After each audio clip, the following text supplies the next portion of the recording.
Hello and welcome to another episode of HashMap Megabytes. My name is David Hernser, and today I'm going to take you through a demo of embedding ThoughtSpot Everywhere into a React-based data app, all powered by the Snowflake Cloud Data Platform. So let's get started.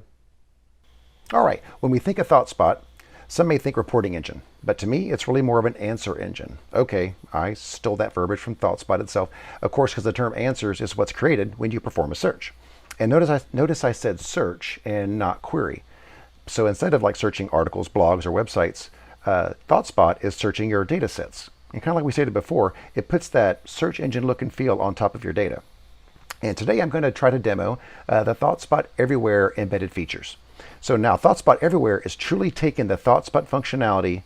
So think tables, charts, vizzes, visualizations, the actual ThoughtSpot search, and even the ThoughtSpot app itself, and to be able to embed that in your own application.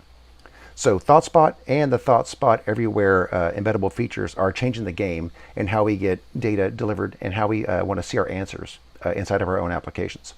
So now what I did for the demo was create a little fictitious React-based application.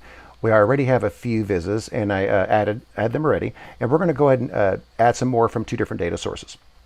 So one of the data sources is the CAN data set that comes along with ThoughtSpot, and it's a bunch of sales data. And the other data set is some Edgar SEC corp filings that I did. And the Edgar data pretty much is, think about it, corporate filings, so like end of year type things. So think of 10K type documents, right? You're reporting all your corporate filings for end of year. So, and speaking of data sources, when you go into the ThoughtSpot documentation, you're going to see various roles that are referenced. Of course, the primary roles we tend to focus on are the business users and the business analysts. But other roles also come into play here, more like the data engineers, the data experts, and the ThoughtSpot data engineers, right? They have to come in and configure ThoughtSpot to work on top of those data sets. Now, this whole thing is based around all the data being housed inside Snowflake. Snowflake's going to be our power engine, our cloud data platform. And we're going to wrap this all inside of a data app. So let's kind of really quickly define what a data app is. A data app, for the most part, is being able to take all these various pieces of data from different systems, could be streaming systems, whatever it might be, different databases, different warehouses, and being able to put those all in one app so a person with a certain job function can pretty much go to one app to find everything they need to do for their own application, right? For their own part of their what they do. So, all right, and I found that going through this exercise, especially trying to add another data set that I didn't really understand into ThoughtSpot was very beneficial. It kind of taught me how to go through everything more meticulous. You kind of, when stuff is already prepared for you, it's kind of easy to do. When you have to do it yourself, you get to see every single aspect of it. So, I mean, here that's what we do at HashMap NTT, right? We do a tremendous lot of data engineering. That's kind of the core of what we do. So getting that data set up, curated, and making it useful, that's one aspect. Then also getting into ThoughtSpot and engineering and configuring ThoughtSpot to be able to use that data is a whole other concept. So let's jump right into our demo.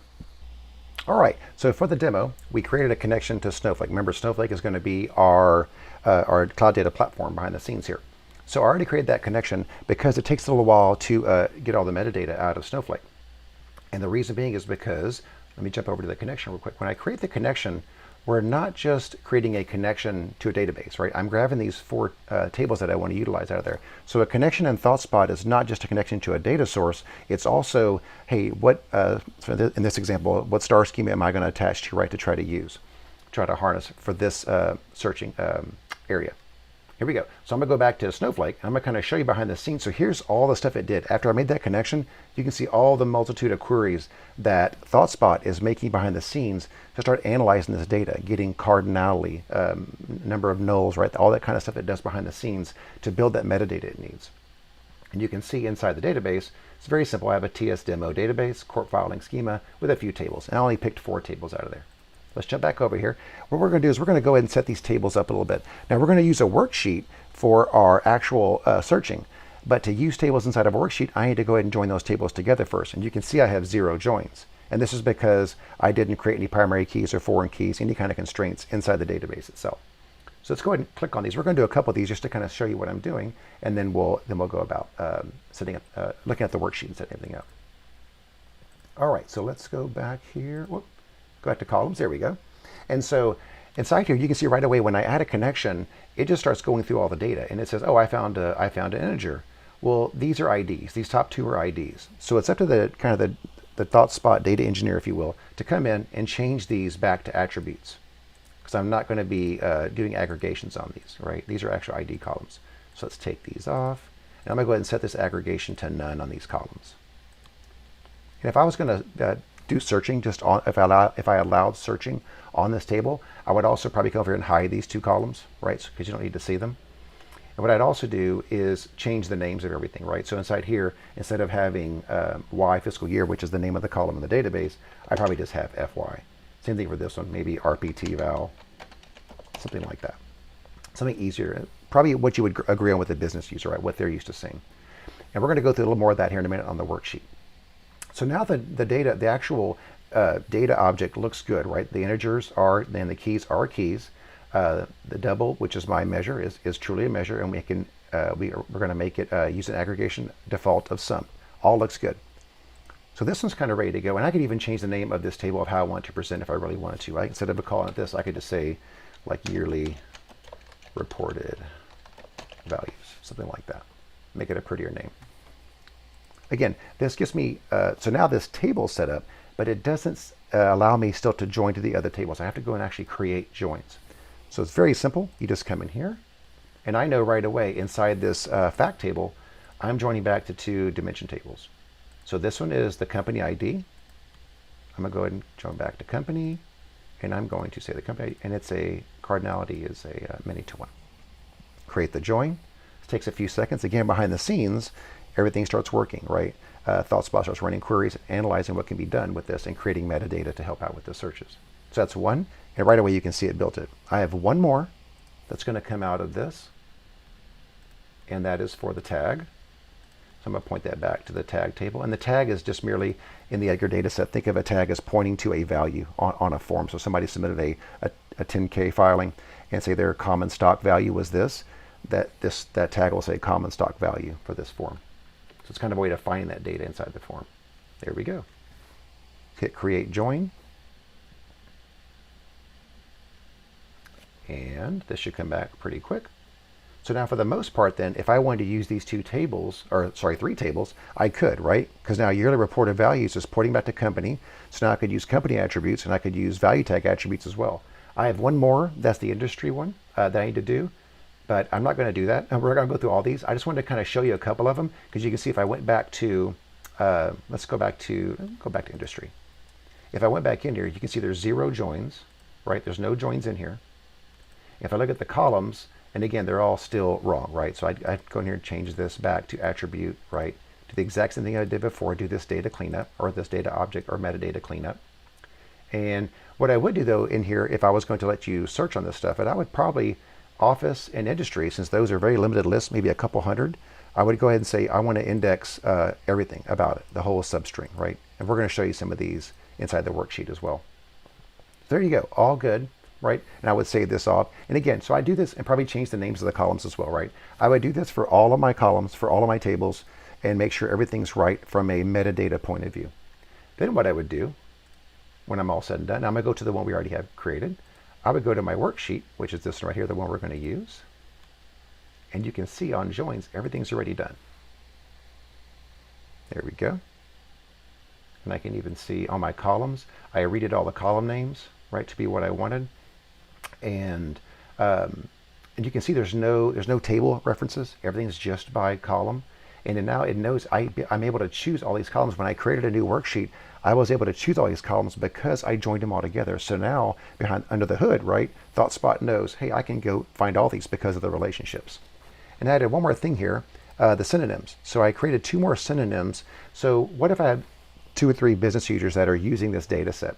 Right, and running searches on the data set. Only one may know RPTY value. Maybe that's how they term it.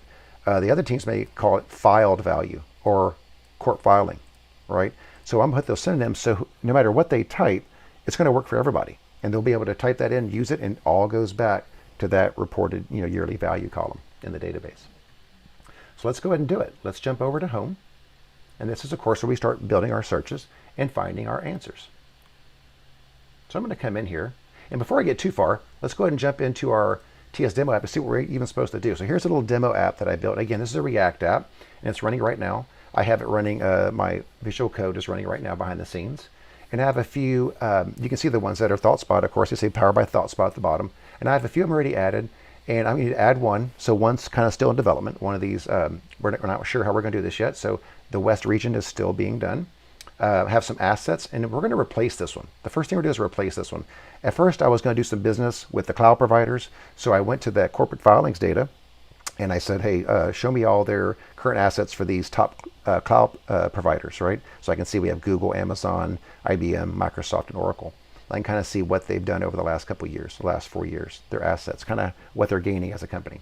But I don't need that. I don't really need that anymore. I want to see all the filings by state because I want to kind of focus my areas on the states that make sense. So let's do that. We're going to come back to ThoughtSpot then, and I'm going to go ahead and do this. So I could use, remember now in our worksheet, I changed a couple synonyms. So I could use RPT, Y value, the one you see pop at the very top. But if I want to, I could also say corp filing, and that does the same thing. And we're going to test this out. So I can do corp filing. I'm going to say I want to see assets current. That's exactly right. And then I want to see by state. And notice if I try to put by state, it's going to give me an error. ThoughtSpot catches this right away. It's saying, hey, you don't have a column or anything out there, a synonym or anything that says state. But you do have a CO state, and it's exactly right. So instead of me having to type all this in and hitting go and having a big error show up on my screen, ThoughtSpot catches it right away before I even start to search. So pretty neat. So yes, I'm going to say by state, CO state. Then I'm going to say go ahead and give me last year. All right, let's hit enter. We're going to run this. And this is exactly what I wanted to see. Not sure about the purple, but hey, that's okay. And you can see when I put in last year, I didn't have to go type in, okay, show me the data between this. I just put last year. So it said, okay, I'm going to go build you a between that says between 1/1 of 2020 to less than 1/1 of 2021. So pretty neat, get the entire year's worth of data. This is great, but it's still kind of hard to view. So what I'm going to do is I'm going to sort this descending so that all of my big players stack up on the left. And there we go. So if I look, I can see, now this is all the assets for a company, right? And this is where the company is based out of. So I can see in California, that's huge, like 1.3 trillion. Next up is Texas, right? And you see all of them. So now I can say, hey, maybe the players I'm going to look at for my marketing campaign or whatever are going to be in these states. All right, so this is exactly what I wanted. I like what I'm seeing. Maybe I want to save the answer, maybe I don't. If I want to save this answer to be used over and over again, I could very much do that. I could come in here and I could say save, and I could type me in an answer name. Let's say, I'm going to say total assets by state last year. Let's do that. All right, I'm going to go ahead and save that answer. Now save the answer for me, and I can actually see that answer. Now if I come back over here to answers, I'll be able to actually see that answer. Total assets by state last year, and there we go. I can pull it back. And if I want to pin it, so I have an Edgar pin board, and they're calling them live boards now, but it's still called pin boards in the interface. So I'm going to go ahead and pin it. It just asks me what I want to pin it to. I'm going to pin it to that Edgar data set, hit pin, and now it's pinned. If I want to go see it, I can go to my pin board section and go find my, right at the top, Edgar data. There we go. Now I can see the old one that I had on the left and the new one that I just created on the right. All looks good, right? So now, remember, I want to replace that in my app, though. I had that data app, and I want to replace this. I want to embed this in my app. So I can do this two ways. First way I could do it, if kind of the trickier way, is to say, come over here and say copy embedded link. And I can come and take this GUID, this last GUID here is, right here, this last GUID is the actual answer key, and the GUID right in front of it is the pin board it's associated with. I can do that. Or if I really want to kind of see it in action, kind of see how it would look, I can go back to the develop area and kind of test it out. So I can click on visualization, or viz, I'm sorry, I'm saying that word again. I'm going to click on Edgar data, and I'm going to go ahead and choose top assets by state last year. Let's make sure it all, I hit a run down here at the bottom. And you can see there's various things in the JavaScript there on the left that you can set up. And for the demo here today, I didn't do a whole lot. I pretty much just said, hey, whatever I created, just stick it in the app. And let's see how it looks. All right, perfect, exactly how I want it to look. You can kind of see it's like it puts inside of a mocked up application. So all I have to do in my application, I already have my code set up to use ThoughtSpot Everywhere. So I can just take this GUID over here, copy it, and what I'm going to do is I'm going to switch screens to my visual code here. I'm going to go back, kind of had the wrong names here, but I'm going to go back and I'm going to change this one key inside here. Again, you wouldn't do this in real world, right? You'd have these be part of a configuration mechanism. I'm going to go ahead and hit save. Now, as soon as I hit save and I go back to my report over here in my demo app, look what's going to happen. If I refresh this, as long as I hit save, let's see what we got here. Taking a while. Sorry, my machine's running a little bit slow. Come on, you can do it. And I have my dog bark in the background. He must be excited about something. Man, this is taking a while. So sorry guys, my machine, I can hear it humming. It's busy right now. All right, there we go. So just now we saw it. We just previously saw the 5 cloud providers, and now we're seeing the new visualization that we just put in. Awesome. That's how fast I can get things in. But I'm still missing one here. I still want to get my West region going. And someone just told me, hey, I went ahead and fixed it. It's all ready to go. So let's go back into ThoughtSpot. I'm going to go back into my pin boards, or let's go to answers. And do I see West over here? No, I see East, but I don't see a West. So one thing we can do is if you create an answer that you like and you're not going to really share it with anyone else, you can just go ahead and add that directly to a pin board. You don't have to save it off. So if I go to my DH cells, this is for me. This is my own pin board here. I can see it's all ready to go. It's exactly what I want. This time I'm going to go ahead and sheet. I'm going to say copy embedded link. And I'm just going to take this GUID from here. I'm going to copy. And I'm going to go back to my application. Now behind the scenes, again, I'm going to have to switch screens here so you can see this. I'm just going to go back into my Visual Studio over here, and I'm going to paste that in. But you can see I'm missing my pin board as well, because this is kind of a brand new thing for me. So I'm going to go back real quick. I'm going to grab the other visualization ID for my pin board. I'm going to put that in here as well. Whoop. All right, I'm going to save that off. And then I'm going to go back over here, and I'm going to actually add that control into my code here. So I'm going to say region West, I call it pi, and there we go. Let's hopefully, I don't have prettier turned on, so let's hopefully see if everything compiles. It should. Yay, all done. All right, so let's go back out to my application, and it's loading up right now. You can see it. And there we go, that fast. So here's how fast I can embed things using ThoughtSpot Everywhere, right? They provide that entire toolbox, so I can come in here and do whatever I need to do. So if like at this heat map, for example, oops, I was scrolling, my fault. Wow, do the heat map. So the heat map as well, think about it, if I narrowed my data set down to US-based companies only, but if I did have it to hit the world, right, you'd see it light up all over the place wherever I had data, right? So that's one factor as well. But remember, on this data, I can do whatever I want. I can drill down into this data. I can say, well, show me product type inside Nevada.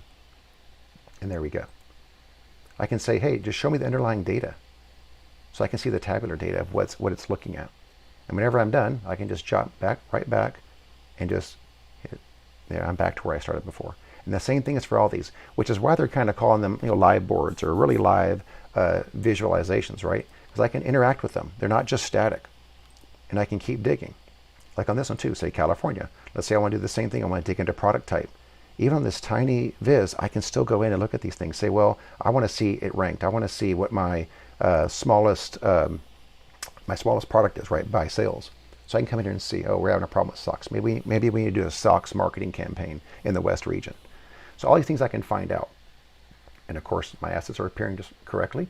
So the last thing I want to show you is one of the most powerful things, I think, is that I can actually embed the entire search mechanism of ThoughtSpot Everywhere. Well, part of the ThoughtSpot Everywhere package, right? I can embed the entire search into my application. Extremely, extremely powerful. So let's do the exact same thing I did before, but this time let's change the name.